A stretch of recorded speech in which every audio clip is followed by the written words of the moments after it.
Friends नमस्कार। एक बार फिर से मैं आप सभी का स्वागत करते हैं अपने यूट्यूब चैनल पे। दोस्तों आज के इस सेशन में टॉप जो 20 प्रश्न है प्रधानमंत्री से रिलेटेड उन्हीं को इस सेशन में मैं चर्चा करूंगी, तो आप लोग वीडियो के अंत तक जरूर बने रहिए। दोस्तों आपका पहला क्वेश्चन स्क्रीन पे है कि भारत के प्रथम महिला प्रधानमंत्री कौन थी।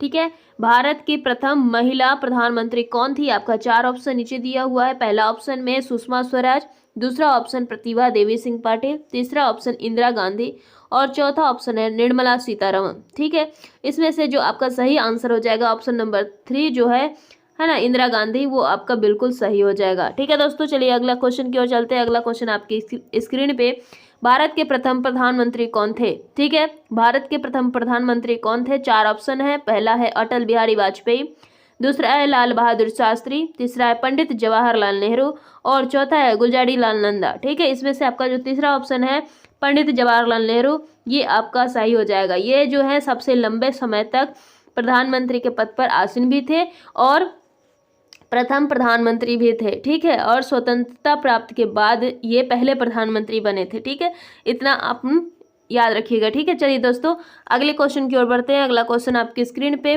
प्रश्न नंबर 3, भारत के प्रधानमंत्री, ठीक है, मतलब क्या होते हैं भारत के प्रधानमंत्री। ठीक है, पहला में है निर्वाचित होते हैं, दूसरा में है नियुक्त होते हैं, तीसरा में मनोनीत होते हैं और चौथा में चयनित होते हैं। दोस्तों इसमें जो है भारत के प्रधानमंत्री नियुक्त किए जाते हैं। ठीक है, एक इसका चुनाव होता है लोकसभा के निचले सदन और उसमें नियुक्त किए जाते हैं प्रधानमंत्री। ठीक है, चलिए अगला क्वेश्चन आपकी स्क्रीन पे है। यहाँ पे भारत में जो प्रधानमंत्री बनने के लिए कम से कम कितना उम्र आवश्यक है। ठीक है, प्रधानमंत्री अगर बनना है तो उनके लिए प्रधानमंत्री बनने के लिए कम से कम कितना उम्र होना चाहिए। तो आपका पहला ऑप्शन है 25 वर्ष, दूसरा है 30 वर्ष, तीसरा है 35 वर्ष और चौथा है 40 वर्ष। इसमें से जो आपका सही आंसर हो जाएगा वो आपका ऑप्शन नंबर ए जो है 25 वर्ष, ये बिल्कुल सही हो जाएगा। यानी कि कोई भी देश का नागरिक अगर 25 वर्ष का होगा और देश का अस्थायी सदस्य होगा तो वो क्या है, प्रधानमंत्री बन सकता है। ठीक है, प्रधानमंत्री बन सकता है। ठीक है, चलिए अगला क्वेश्चन चलते हैं। अगला क्वेश्चन आपकी स्क्रीन पे, क्वेश्चन नंबर 5, भारत के प्रधानमंत्री की नियुक्ति कौन करता है। ठीक है, बात आ रही है नियुक्ति की। नियुक्ति कौन करता है, देखिए पहला में है राष्ट्रपति, जो आपका बिल्कुल सही आंसर हो जाएगा। ठीक है, राष्ट्रपति ही है जो क्या करता है, प्रधानमंत्री का नियुक्ति करता है। ठीक है, चलिए अगला क्वेश्चन की ओर चलते हैं। अगला क्वेश्चन, क्वेश्चन नंबर 6 आपके स्क्रीन पे है ना, भारत के प्रधानमंत्री का पद। ठीक है, अब इसमें बोल रहा है कि भारत के प्रधानमंत्री का पद क्या है। इसमें पहला ऑप्शन है संविधान द्वारा गठित है, दूसरा है परंपराओं पर आधारित है, तीसरा है संसद द्वारा पारित साधारण द्वारा गठित है और चौथा इनमें से कोई नहीं। दोस्तों प्रधानमंत्री का जो पद होता है वो संविधान द्वारा गठित किया जाता है। ठीक है, तो आपका पहला नंबर ऑप्शन जो है संविधान द्वारा गठित है, यही आपका सही हो जाएगा, क्योंकि परंपरा पर आधारित तो है नहीं, प्रधानमंत्री का चुनाव होता है। ठीक है, तो इसके लिए संविधान द्वारा गठित है, ये आपका बिल्कुल सही हो जाएगा ऑप्शन नंबर ए। ठीक है, चलिए अगला क्वेश्चन की ओर चलते हैं। अगला क्वेश्चन आपकी स्क्रीन पे, क्वेश्चन नंबर 7 कह रहा है कि निम्नलिखित में से कौन सा लोकसभा का नेतृत्व करता है। लोकसभा का नेतृत्व कौन करता है। ठीक है, आपका पहला ऑप्शन है राष्ट्रपति, दूसरा है प्रधानमंत्री, तीसरा है उपराष्ट्रपति और चौथा है सीजेआई। सीजेआई मतलब क्या होता है, चीफ जस्टिस ऑफ इंडिया, है ना। सीजेआई का मतलब होता है चीफ जस्टिस ऑफ इंडिया, यानी कि भारत के मुख्य न्यायाधीश जो होते हैं वो। ठीक है, यहाँ पे इसका जो आपका जो सही आंसर हो जाएगा वो आपका प्रधानमंत्री हो जाएगा, बिल्कुल सही आंसर। ऑप्शन नंबर दूसरा जो है वो सही हो जाएगा। ठीक है, ऑप्शन नंबर दूसरा जो है वो बिल्कुल आपका सही हो जाएगा। चलिए अगले क्वेश्चन की ओर चलते हैं। अगला क्वेश्चन आपकी स्क्रीन पे कि सामान्यतः प्रधानमंत्री क्या होते हैं। 4 ऑप्शन आपके नीचे दिए गए हैं। इन चारों ऑप्शन में से जो प्रधानमंत्री वो क्या होते हैं। पहला ऑप्शन है लोकसभा का सदस्य होता है, दूसरा है राज्यसभा का सदस्य होता है, तीसरा है लोकसभा के बहुमत दल का नेता होता है और चौथा है राज्यसभा के बहुमत दल का नेता होता है। ठीक है दोस्तों, इस प्रश्न का जो आपका आंसर है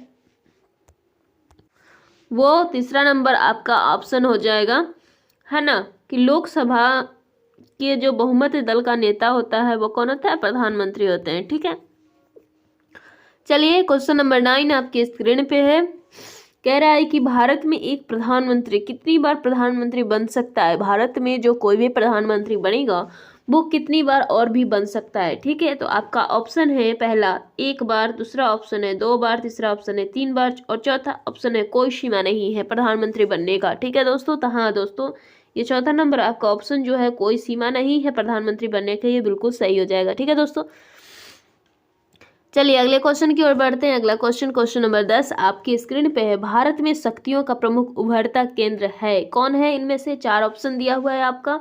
पहला है प्रधानमंत्री, दूसरा है राष्ट्रपति, तीसरा है उपराष्ट्रपति और चौथा है गृह मंत्री। आपका इसमें से जो सही आंसर हो जाएगा वो हो जाएगा ऑप्शन नंबर ए, प्रधानमंत्री। भारत में जो शक्तियों का प्रमुख उभरता केंद्र होता है वो होता है प्रधानमंत्री। ठीक है, चलिए अगला क्वेश्चन नंबर 11 आपकी स्क्रीन पे। प्रधानमंत्री को उसके पद की गोपनीयता की शपथ कौन दिलवाता है? माने कि प्रधानमंत्री के पद का जो शपथ है वो कौन दिलवाता है? ठीक है, आपका ऑप्शन है पहला लोकसभा अध्यक्ष, दूसरा ऑप्शन उपराष्ट्रपति, तीसरा ऑप्शन राष्ट्रपति और चौथा ऑप्शन है मंत्रिमंडल।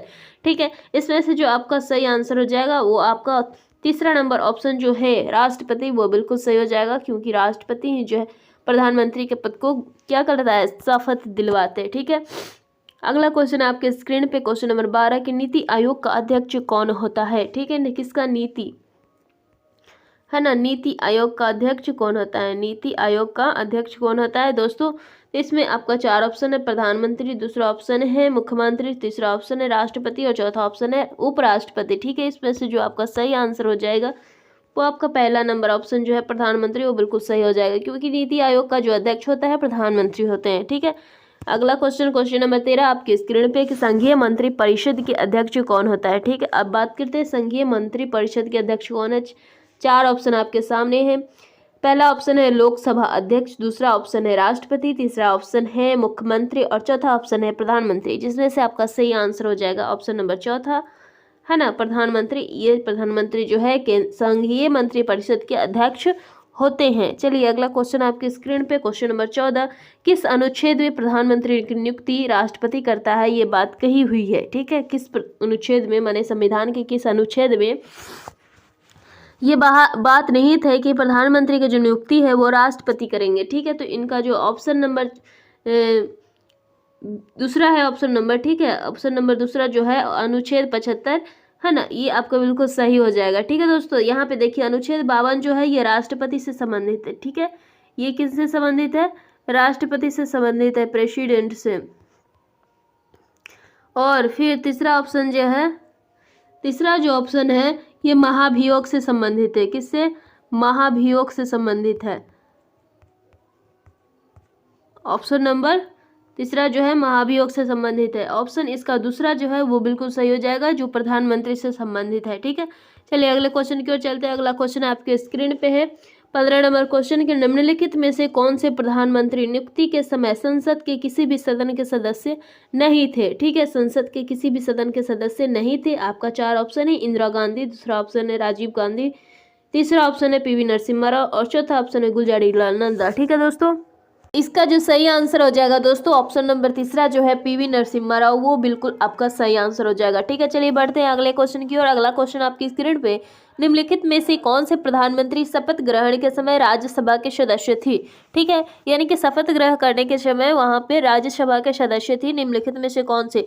ठीक है, तो इसमें जो प्रथम आंसर है आपका इंदिरा गांधी, ये बिल्कुल आपका सही हो जाएगा। ठीक है दोस्तों, चलिए अगले क्वेश्चन की ओर बढ़ते हैं। अगला क्वेश्चन आपके स्क्रीन पे निम्नलिखित में से कौन से प्रधानमंत्री का पद ग्रहण करने से पहले के समय विधानसभा के सदस्य थे? ठीक है, आपके 4 ऑप्शन है चौधरी चरण सिंह, दूसरा ऑप्शन है एच डी देवगौड़ा, तीसरा ऑप्शन है पीवी नरसिम्हा राव और चौथा ऑप्शन है इंदिरा गांधी। ठीक है दोस्तों, इसका जो दूसरा नंबर ऑप्शन है आपका, ठीक है, एच डी देवगौड़ा, वो आपका बिल्कुल सही हो जाएगा। ठीक है दोस्तों, चलिए बढ़ते हैं अगले क्वेश्चन की ओर। अगला क्वेश्चन आपकी स्क्रीन पे 18 नंबर क्वेश्चन सबसे लंबे समय तक प्रधानमंत्री के पद पर कौन आसीन रहा है? ठीक है, सबसे लंबे समय की अगर बात करें तो पंडित जवाहरलाल नेहरू ने सबसे लंबे समय तक प्रधानमंत्री के पद पर क्या थे? आसीन थे। कम लगभग ये कितने समय तक, यानी कि 16 वर्षों तक इन्होंने क्या थे? आसीन थे। ठीक है, 16 वर्ष कुछ दिन तक प्रधानमंत्री के पद पर पंडित जवाहरलाल नेहरू आसीन थे। ठीक है, सबसे लंबे समय तक। चलिए अब बात करते हैं क्वेश्चन नंबर 19 की, है ना। 19 नंबर क्वेश्चन, निम्नलिखित में से कौन से प्रधानमंत्री सबसे कम समय तक पदासीन रहे। ठीक है, यानी कि सबसे कम समय की अगर बात करें तो सबसे कम समय देखिए, ऑप्शन नंबर ए में है Rajiv Gandhi, option number B Gulzari Lal Nanda, option number C Lal Bahadur Shastri और ऑप्शन नंबर 4 में इंदिरा गांधी। ठीक है दोस्तों, इसका आपका जो सही आंसर हो जाएगा, है ना, ऑप्शन नंबर ए जो है राजीव गांधी, वो बिल्कुल सही हो जाएगा आपका आंसर। ठीक है, चलिए अगला क्वेश्चन की ओर बढ़ते हैं। अगला क्वेश्चन और अंतिम क्वेश्चन है आपका, ये आपके स्क्रीन पे क्वेश्चन नंबर 20, निम्नलिखित में से कौन सबसे वृद्ध प्रधानमंत्री बने हैं। ठीक है दोस्तों, इसमें से जो आपका जो पहला नंबर ऑप्शन है मोरारजी देसाई, ये आपका बिल्कुल सही हो जाएगा, क्योंकि ये सबसे वृद्ध प्रधानमंत्री थे, लगभग 81 वर्ष के थे। ठीक है ना, 81 वर्ष के थे और ये सबसे बुजुर्ग जो है प्रधानमंत्री बने थे। ठीक है दोस्तों, आई होप आपको वीडियो पसंद आया।